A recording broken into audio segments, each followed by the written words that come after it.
brilho da era de ouro de Hollywood escondia temperamentos explosivos. Você sabia que uma estrela querida lançou um telefone contra seu assistente, com força que quebrou o maxilar. Por trás dos sorrisos perfeitos, surgem temperamentos voláteis do cinema já capturados em cena, ou fora das câmeras 15. Frank Sinatra, os olhos azuis de sempre, tinha temperamento de fogo.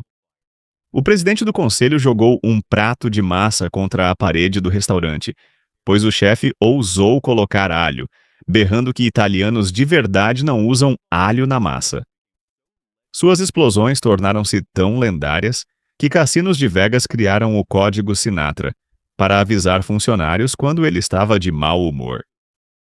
Durante uma sessão da Capitol, Sinatra ficou tão irado com um trompetista que errou uma nota que agarrou o instrumento de $5.000, dobrando-o no joelho, e jogou o latão amassado na Divine Street. O estúdio pagou pela substituição, em vez de arriscar perder a estrela.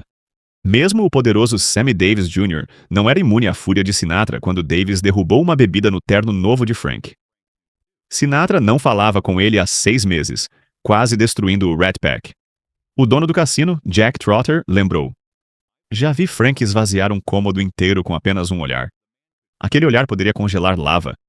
O jornalista Pete Hamill escreveu que a raiva de Sinatra era nuclear. Não houve meio termo, nem construção lenta. Foi do zero ao apocalipse em um piscar de olhos. O que mais revelou foi a admissão rara de Sinatra: "Meu temperamento é meu maior arrependimento. Feri pessoas que amo porque não consegui controlar o monstro dentro de mim forte." Bette Davis, aqueles olhos famosos de Bette Davis, não só cativaram o público. Eles podiam fazer homens crescidos chorarem quando seu temperamento se acendia. Davis era o tornado de Tinseltown, deixando destruição emocional por onde passava. Sempre que contrariada em Jezebel, ficou tão irada com a sugestão de reduzir sua atuação, que arremessou um pesado vaso na cabeça dele. Ela errou por poucos centímetros e, em vez disso, destruiu uma câmera de $15.000. A resposta de Wyler foi: pelo menos ela é consistente com seu objetivo. Davis aterrorizou figurinistas com perfeccionismo.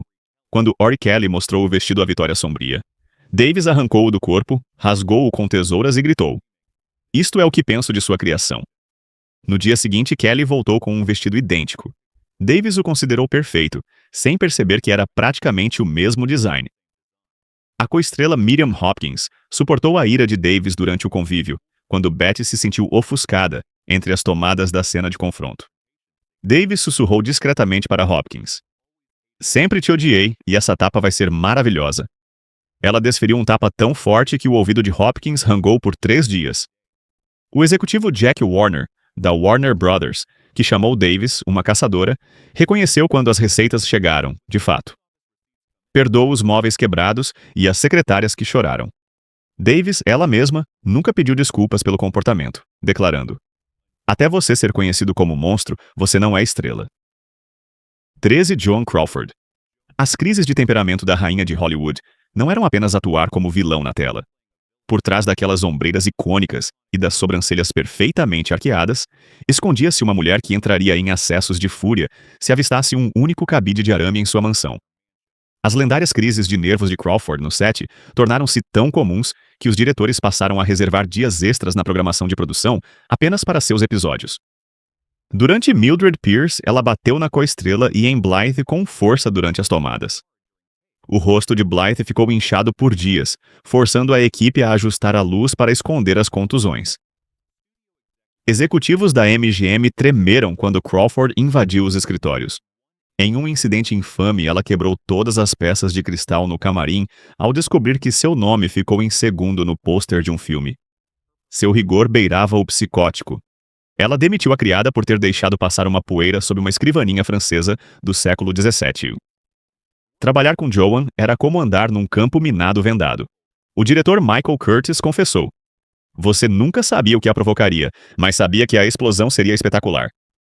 Mesmo os filhos adotivos dela não escapavam de sua ira. As memórias de Christina Crawford, Mommy Dearest, revelaram como Joan acordava seus filhos no meio da noite escura para esfregar os pisos se houvesse uma mancha d'água. Quando Crawford morreu em 1977, Sua rival Bette Davis Eole comentou: "Nunca diga coisas ruins sobre os mortos, só coisas boas. Joan Crawford é morta de boa mesmo."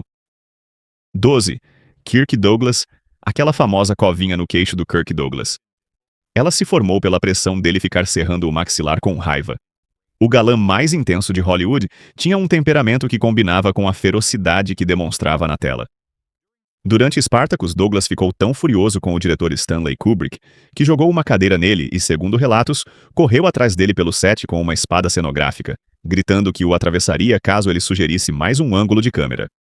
Kubrick confessou depois: "Trabalhar com Kirk era como guiar um furacão." O perfeccionismo de Douglas provocou seus ataques mais violentos no set Viking.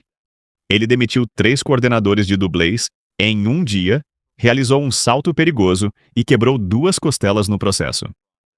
Quando um médico sugeriu que ele descansasse, Douglas jogou um kit médico na cabeça do homem e voltou ao set já. Mesmo Anthony Quinn, que não era nada fácil de lidar, temia a fúria de Douglas. Depois de um desentendimento durante Lust for Life, Quinn recusou ficar a sós com Douglas, dizendo ao diretor Vicente Minelli: "Aquele homem não age como se fosse louco. Ele é louco." Lauren Beale, que contracenou com Douglas, lembrou que Kirk não apenas perdeu a calma, ele foi weaponizado. Ele aprendeu cedo que o medo dava resultados em Hollywood, e ninguém era mais assustador que Kirk em fúria. O que torna a fúria de Douglas ainda notável foi sua admissão em sua autobiografia: "Meu temperamento me custou amizades, papéis e meu casamento. A mesma intensidade que me fez estrela fez de mim um monstro para trabalhar comigo." 11. Judy Garland, a mulher que cantava sobre arco-íris, guardava tempestades que fariam tornados parecerem brandos. Crises de Garland, com força de furacão, entraram para a lenda de Hollywood no Mágico de Oz. Com 16 anos, Garland ficou tão pressionada que deu um tapa no rosto do diretor Fleming quando ele pediu que parasse de rir durante as cenas da bruxa malvada. Fleming revidou, bateu nela e mandou-a ao camarim pelo resto do dia. Alarmes da MGM para Judy avisavam quando surgia de mau humor, durante Meet Me in St. Louis. O set foi interrompido 14 vezes por explosões emocionais de Garland. Custou ao estúdio mais de $100 mil em 1944. Grana. O diretor Vicente Minelli, que casou com ela, disse que amar Judy era amar o tornado. Além disso, a fragilidade do arco-íris de Garland virava fúria quando a co-estrela June Allison recebia mais cartas de fãs em Words and Music. Garland rasgou o traje de Allison antes das filmagens. Maquiadores recusaram-se a trabalhar com ela depois que mordera alguém que sugeriu cobrir uma mancha. Louise, chefe do estúdio, ficou furioso. B. Mayer manteve um fundo Garland especial, justamente para pagar pelos itens que ela destruía durante explosões de temperamento. Talvez o mais trágico tenha sido a observação do compositor Roger Eden. O temperamento de Judy era, na verdade, seu pedido de ajuda na única linguagem que Hollywood entendia: perturbação. Fred Astaire, que testemunhou várias de seus colapsos, mais tarde refletiu: Judy não tinha birras. Ela teve crises nervosas em público. O estúdio as tratava como incômodos, em vez de súplicas desesperadas de uma mulher que se afoga. 10. Humphrey Bogart, o durão do cinema noir, tinha temperamento mais sombrio que qualquer roteiro que fez. A fúria de Bogart borbulhava sob aquele exterior frio, como lava sob o gelo. Durante as filmagens de O Falcão Maltês, Bogart ficou muito irritado com o encarregado de adereços que trouxe a arma errada. Agarrou a gravata do homem e quase estrangulou-o, até que 3 membros da equipe o afastaram. Mais tarde, Huston disse que Bogey tinha 2 modos: carismático ou homicida. Não havia meio termo. O hábito de beber de Bogart apenas aumentou sua personalidade explosiva numa festa em Hollywood. Em 1951, ele ouviu de um produtor críticas às habilidades de atuação de sua esposa, Lauren Beale, e lançou-se sobre o homem, derrubando-o através de uma mesa de vidro. Foram necessários 5 homens para contê-lo, e o produtor precisou de 23 pontos. O incidente custou a Bogart $45 mil em danos e acordos legais. Mas ele disse valer cada centavo no set de The African Queen na época. O temperamento de Bogart atingiu proporções tão lendárias. Quando um operador de barco acidentalmente respingou água em seus cigarros, Bogart segurou a cabeça do homem debaixo d'água até que o diretor John Huston interviesse. Katharine Hepburn recusou filmar cenas com ele, após ver seus acessos de raiva, exigindo que Houston estivesse presente. O historiador Robert Osborne observou que Bogart era como uma força da natureza.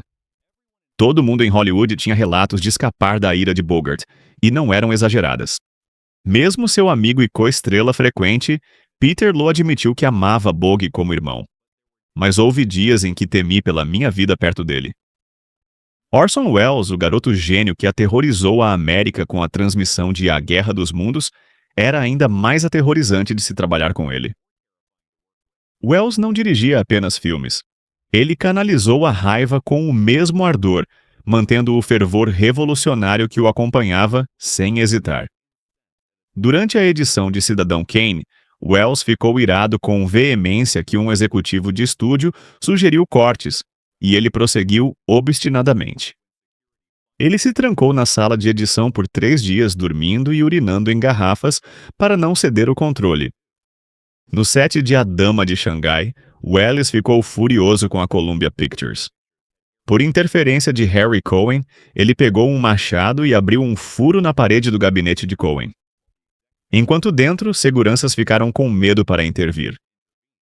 Mais tarde, Cohen instalou uma fechadura na porta dele, rotulada Welles Proof.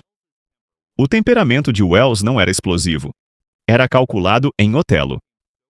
Ele ficou bravo com a atuação do ator, que o empurrou da plataforma de 20 pés para a água. Continuou filmando a cena com o ator. Terror genuíno, capturado de forma autêntica pela câmera. O ator precisou de 7 pontos, mas ficou no filme. O diretor Henry Jala, um dos seus poucos amigos nos últimos anos, disse que Orson S. Rage era como a arte dele, operística, maior que a vida e irracional. Mas Deus me ajudou. Foi magnífico testemunhar Welles. Nunca pediu desculpas pelo seu comportamento. Famosamente declarando: comecei no topo e tenho trabalhado meu caminho para baixo desde então. Por que meu temperamento não seguiria a mesma trajetória? 8. Elizabeth Taylor. Aquele olhos violeta poderia se voltar para o roubo quando Elizabeth. Taylor, de temperamento notório, era a mulher mais bonita de Hollywood, escondendo sob seu glamour uma fera de temperamento enquanto filmavam Cleópatra. Taylor ficou tão enfurecida com um designer de figurino, que entregou seu adereço de cabeça atrasado, que varreu o braço pela penteadeira, derrubando tudo ao redor. $50 mil em artefatos genuínos do Egito Antigo caíram no chão. Quando executivos do estúdio reclamaram da indenização do seguro, Elizabeth Taylor me deu uma bronca e saiu do set por 3 dias. Os ataques de temperamento de Taylor eram tão frequentes que a 20th Century Fox criou uma cláusula Elizabeth nos contratos, prevendo $100 mil extras por filme, apenas para atrasos causados por seus arroubos emocionais durante Quem Tem Medo de Virginia Woolf. Ela jogou champanhe no diretor Mike Nichols quando ele pediu que abaixasse a atuação, quase atingiu a cabeça dele e quebrou um espelho antigo de $7 mil. Nichols disse que Elizabeth não tinha temperamento. Era uma calamidade interna. Nem mesmo seus maridos escaparam de sua ira. Richard Burton chegou ao set com olho preto depois de sugerir Taylor comesse menos sobremesa. Burton disse a um membro da equipe: enfrentei menos perigo em zonas de guerra. Co-estrela Montgomery Clift disse isso. Raiva de Elizabeth não é apenas emoção, teatro intenso. Ela encena ataques como se encenasse Shakespeare, que Deus ajude quem for vilão. Taylor, por si mesma, nunca pediu desculpas por seu comportamento. Certa vez declarou a um repórter: se quiser ser capacho, vá a uma ferragem. Eu sou Elizabeth Taylor. 7. Marlon Brando, o ator do método, trouxe a loucura do método para cada set. Encantou. As birras de Brando revolucionaram a atuação e a arte do colapso de Hollywood.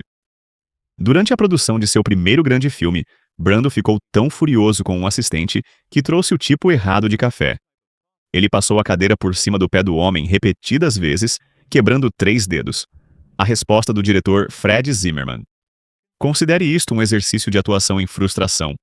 A fúria de Brando atingiu proporções míticas no set de Mutiny on the Bounty, quando o diretor Lewis Milestone propôs que Brando seguisse o roteiro. O ator viu as filmagens diárias do filme e ameaçou jogá-las ao mar de verdade. Estúdio cedeu às exigências dele para não perder $600 mil em filme insubstituível. Trevor Howard comentou depois: Marlon não apenas mastigava o cenário, ele engoliu trechos da produção. Talvez o comportamento de Brando em Apocalypse Now tenha sido o pior. Chegou com 40 libras a mais e exigiu $1 milhão adiantados. Quando o diretor Francis Ford Coppola expressou preocupação, Brando raspou a cabeça sem aviso e se recusou a falar com alguém. Apenas notas escritas à mão por 3 dias. Coppola admitiu mais tarde que trabalhar com Marlon era como tentar dirigir um furacão. Mesmo Elia Kazan, que lançou o Brando em Um Bonde Chamado Desejo, também confessou o gênio de Marlon e seus demônios vinham do mesmo lugar. Não se pode ter um sem sofrer o outro. Quando perguntaram sobre seu comportamento notoriamente problemático ao longo de toda a vida, Brando respondeu simplesmente: "Eu dei a eles o valor do dinheiro que gastaram para me ver, na tela e fora dela." Clark Gable, o rei de Hollywood, governou seu reino com um punho de ferro. O charme dele na tela dominou um temperamento que fazia diretores, co-estrelas e membros da equipe estremecerem diante de sua presença. Durante E o Vento Levou, Gable ficou tão furioso, do produtor David O. Selznick. A interferência constante o levou a arrancar a porta de suas dobradiças e arremessá-la pelo set de filmagem. Quase atingiu 3 membros da equipe. 3 membros da equipe, a resposta do diretor Victor Fleming. Pelo menos ele é consistente com sua força. Tanto diante quanto fora das câmeras, o perfeccionismo de Gable costumava desencadear suas erupções mais vulcânicas no set dos Desajustados. Ele demitiu seu dublê de 15 anos quando o homem disse que Gable era velho demais para uma manobra. Em choque, a equipe viu Gable tentar a cena perigosa de cavalo e desabou com dores no peito que alguns dizem ter contribuído para o ataque cardíaco. Logo depois das filmagens, Spencer Tracy temia a ira de Gable. Após uma discórdia em Boomtown, Tracy recusou-se a filmar cenas com Gable sem a presença do diretor Jack Conway, avisando ao chefe da MGM, Louis B. Mayer, que Clark não é apenas alguém que age como durão. Ele é um durão de verdade. Carol Lombard, esposa amada de Gable, que morreu tragicamente num acidente de avião, foi talvez a única pessoa capaz de acalmar seu temperamento. Ela contou à colunista Luella Parsons: "A raiva de Clark é como tempestade de verão. Violenta, muito assustadora, passageira. O truque é encontrar abrigo até o sol voltar." O que tornava a fúria de Gable ainda mais terrível era seu tamanho e força. Bennett lembrou quando Clark perdeu a cabeça. "Foi como observar um urso pardo destruir acampamento. Você ficou bem imóvel e esperou não ser o 5º alvo." Vivian Leigh, a delicada beleza que viveu Scarlett O'Hara, tinha uma vontade de ferro e um temperamento de dinamite. A aparência frágil de Leigh ocultava uma mulher capaz de ira bíblica. Durante as gravações de E o Vento Levou, Leigh ficou tão furiosa com a sugestão de Fleming de suavizar sua atuação que jogou um vaso antigo na cabeça dele com tanta fúria. Força que, ao quebrar na parede, um fragmento ficou preso na bochecha de Fleming, pedindo pontos. A resposta do produtor David O. Selznick: "Agora Scarlett O'Hara derramou sangue real." O perfeccionismo de Leigh nutriu suas birras mais famosas durante os filmes de Um Bonde Chamado Desejo. Ela deu um tapa tão forte em Marlon Brando numa cena que deslocou 2 dedos de sua mão quando o médico sugeriu que descansasse. Leigh supostamente gritou: "Vou descansar", quando esse filisteu aprender a catuar e exigir que os filmes continuem já. Até o marido, Olivier, andava com cuidado ao redor dela após Leigh destruir a sala de jantar. Durante a briga, Olivier disse a um amigo que viver com Vivian é como dividir uma casa com uma bomba bonita que tem um temporizador defeituoso. As lutas pela saúde mental de Leigh certamente contribuíram para o seu comportamento volátil. A diretora Isa observou Viv. A fúria de Vivian não era apenas emoção. Era seu transtorno bipolar falando a sua linguagem mais cruel. No entanto, seus surtos eram devastadores. O figurinista Cecil Beaton certa vez comentou: "Vesti rainhas com menos direito e ditadores com mais compaixão do que Vivian em um de seus humores." 4. James Cagney, o gangster de fala firme, tinha temperamento que fazia com que seus personagens na tela parecessem brandos. Em comparação, Cagney poderia medir apenas 1,65 m, mas sua raiva chegava mesmo a mais de 3 metros em White Heat. Cagney ficou irado com um jovem técnico de som que pediu para ele falar mais alto, que pegou o microfone do homem e dobrou-o ao meio sobre o joelho dele. Depois ele invadiu o set por 2 dias. O diretor Raoul Walsh mais tarde comentou que Jimmy não precisava atuar de forma maluca naquele filme. Ele apenas precisava ser ele mesmo. O temperamento relâmpago de Cagney combinava com seu diálogo rápido no set de Angels with Dirty Faces. Ele socou a parede com tanta força, depois de errar uma linha, e quebrou 2 falanges. Insistiram em terminar a cena com a mão ensanguentada, quando o médico sugeriu que ele fizesse uma pausa.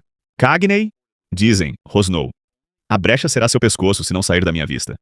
Mesmo o Warner Studio tinha Jack Warner, conhecido por seu temperamento. Temiam a ira de Cagney após a disputa contratual. Cagney ameaçou Warner no estúdio, dizendo que a próxima toranja a esmagar não ficará em cena de cinema. Referenciando seu momento famoso no Public Enemy, Warner dobrou seu salário no ato. Pat O'Brien, um de seus poucos amigos em Hollywood, observou que a raiva de Jimmy era como nitroglicerina. Estável até perturbada, devastadora. O que tornava a fúria de Cagney ainda mais intimidadora era seu passado como lutador de rua no Lower East Side, Nova York, segundo Keeley. Quando Jimmy te ameaçou, já não era encenação. Ele sabia exatamente como ferir alguém, e todos no set sabiam disso, claramente. 3. Joan Fontaine, a doce irmã de Hollywood, tinha garras afiadas como qualquer luta de gato gravada no cinema. O rosto angelical de Fontaine escondia um temperamento que fazia Satanás recuar diante de Rebecca. Fontaine ficou tão furiosa com as táticas do diretor Alfred Hitchcock que jogou chá bem quente no colo dele, causando queimaduras de 1º grau que Hitchcock jamais esqueceria. O mestre da modéstia enxugou-se com lenço e disse: "Sim, vejo que, enfim, você finalmente encontrou sua espinha para a personagem."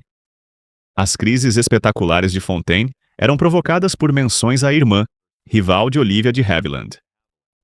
Quando um repórter comparou suas atuações durante Jane Eyre, Fontaine varreu o braço pela mesa com tanta força que quebrou uma câmera de $5.000 e deixou 3 jornalistas com cortes causados por estilhaços de vidro que voavam.